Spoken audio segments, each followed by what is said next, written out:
Alright, good luck. Double points round. Kamay sa mesa. Kamay sa mesa. Top 6 ang hinahanap natin. Pag-uwi galing school, napansin ng estudyante na parang bumigat yung bag niya.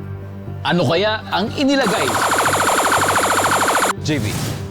Bato. Gawain natin lahat yan dati ng high school. Nandiyan ba ang bato? Pass or play, JP? Play. Balik muna tayo, Mark. Let's go, JP. Ito na. Kuya Eric.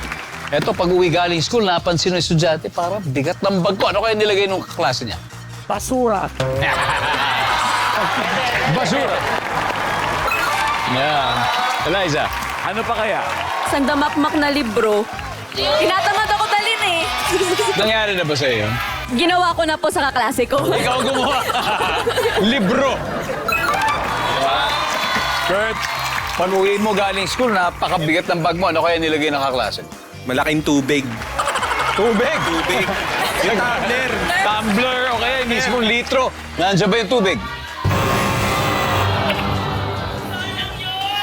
JP. Sapatos. Sapatos. Nandiyan ba ang sapatos? Sapatos. Kukunin natin yung sapatos.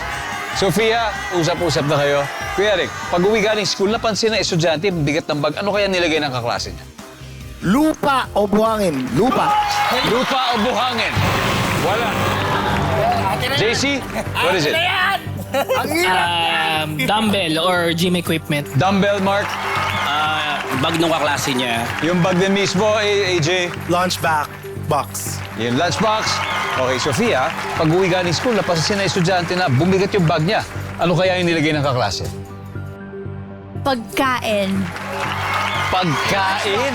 Pagkain! Ano, isang buong lechon ang nilagay. Yes! Isang catering. Buong catering. Pati Spaghetti shaving dish. platter. Sabi nila na may buffet sa loob. Sherby, nandiyan ba yan?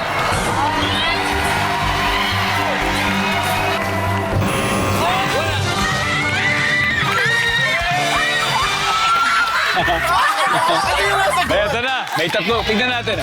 Number 6. Ano ba yung number 6? Number 5. Troso. Hanep. Number 3. Yan, bote. Tumbler kasi sagot mo. Ito, bote.